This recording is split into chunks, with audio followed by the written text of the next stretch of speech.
Portglenone Forest Park is a haven of tranquility and it welcomes hundreds of visitors every week. But during April and May it's thronged with thousands who come to marvel at a spectacular display of bluebells.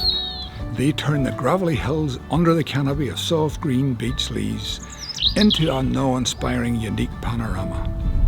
Indeed, visit the forest, which has the understory profile of an ancient woodland, at any time of the year and you will be treated to an endless array of nature's beautiful flora and fauna. What most of the relaxed visitors to the park will not know is that the forest remains part of a large estate which has its origins back in the troubled days of the 17th century. 300 acres of this original parcel of land, gifted to English settlers, lie along the River Bann and are mostly confined within the estate wall that runs from the river at the forest to the bridge crossing the Bann at the village of Portglenone.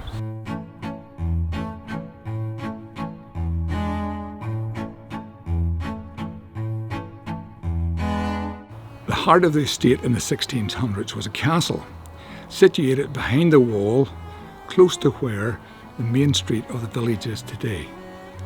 By the early 1800s, and in much more certain times, the castle was demolished and replaced by a grand Georgian country house, more suitable for gentrified family life in the countryside. From the late 1700s, the estate was home to a branch of the Alexanders, an influential and well-connected settler family descended from Clan MacDonald in Scotland. Nathaniel Alexander of Portglenone House, as his residence was called, was Bishop of Down and Connor and later Bishop of Meath. His son Robert built the late Georgian house, which we see today, in the 1820s, with grandson Nathaniel adding an extension to the south and a large porch and iconic porte cochere in 1850. The Alexander family provided prominent clergymen, MPs, County Antrim High Sheriffs and Justices of the Peace for almost 200 years and managed the estate as a working farm. Gradually, however, the estate reduced in size to about 300 acres, and by the mid-20th century, as was the case with many of these estates, farming could no longer sustain the upkeep of a big house. Following World War II, when the house had played host to American and British officers, the estate and the house were offered for sale. And who were the new owners that set up home here in 1948? To the delight of some and the consternation of others, but to the total amazement of all, 40 Cistercian monks came and set up home here in Portglenone.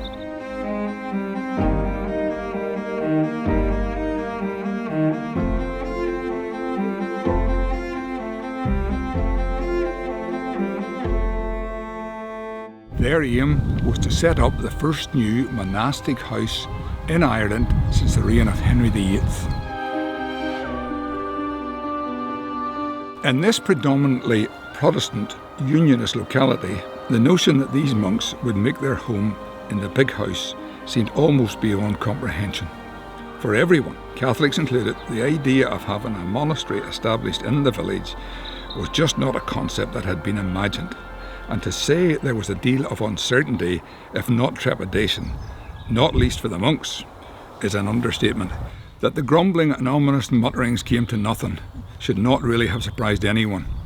Portglenone House and its estate had always been a private domain, off limits to most other than those employed there, and the Alexanders, landed gentry as they were, moved in entirely different circles than did most locals, who treated the landlords in a deferential manner which we would find rather difficult to accept today. Certainly the Cistercians, with their black and white habits and their strict observance of the rule of St. Benedict, appeared at first a rather strange bunch. But within a few years they had become accepted for what they were, quiet, indeed silent men who went about hard work, mostly farming, in the same way as the locals did.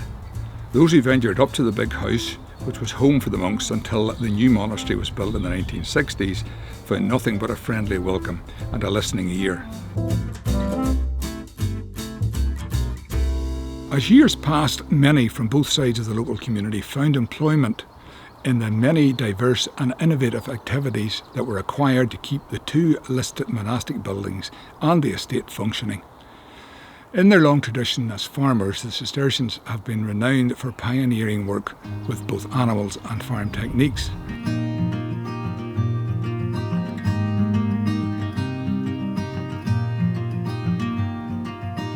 Bethlehem Abbey continued that work and reared prize-winning breeds of cattle, many of them new introductions from the continental mainland.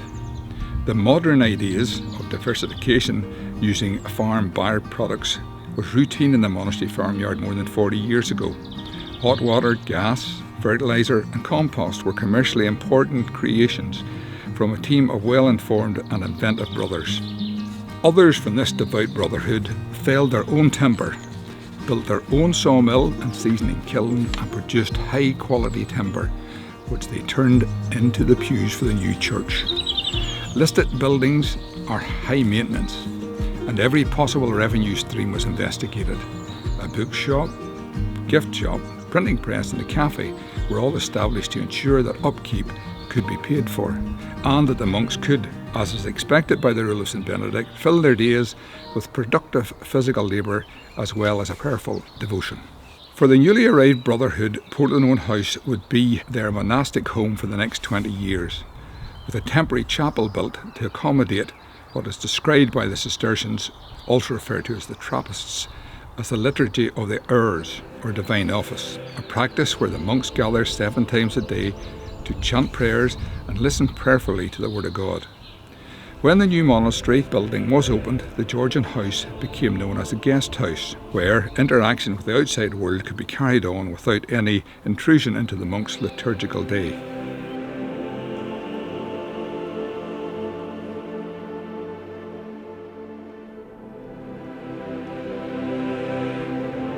This building, beautifully conserved by the monks, retains many of the architectural adornments put in place by the Alexander family. Original Georgian mouldings and firepieces remain in a number of rooms. The classically proportioned entrance hall has a screen of marble columns with stone capitals of Adam's Diocletian order, which were originally in a palace built by the Earl of Bristol, Bishop of Derry, at nearby Ballyscullion. The foundation stone of the long planned for new monastery was finally laid in 1961, and in a building schedule dictated by the rhythms of monastic life rather than by the raging 60s, it took a long time to complete. The monastery church opened in 1967, and gradually the living accommodation, the monks' cells, a library and administrative rooms were added and occupied. By this time the monks were a familiar sight in the locality, seen in the fields, in the farmyard and in the workshops. The anticipated controversy never did arise, until, that is, the new monastic building began to rise out of the ground.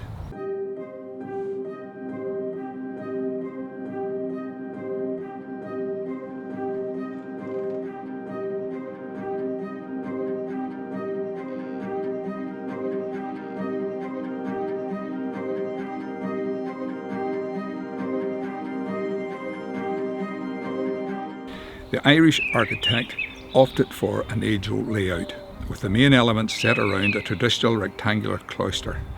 The building materials, on the other hand, were very modern, with cast concrete and grey engineered bricks all topped off with a copper roof.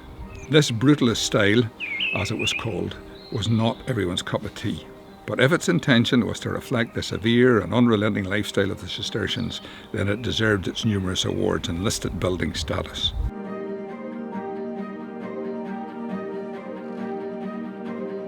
As time has passed, the copper roof has oxidised to green, and the Virginia creeper has been allowed to progress unmolested over great swathes of the facade.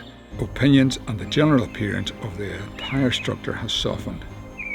As is the way with such things, Our Lady of Bethlehem Abbey now looks as if it has always been here.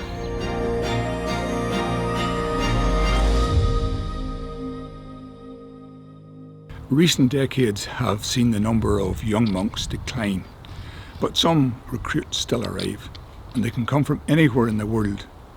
They have also followed many different life paths before they arrive in Portglenone.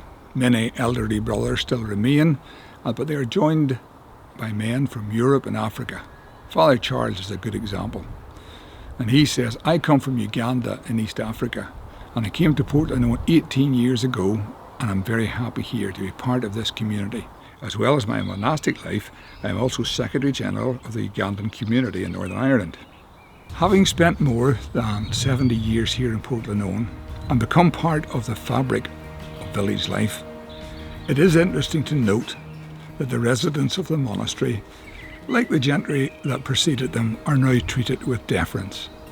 In their case, however, this regard is born out not of any social distinction, but out of respect for the down-to-earth humility that the brotherhood exudes.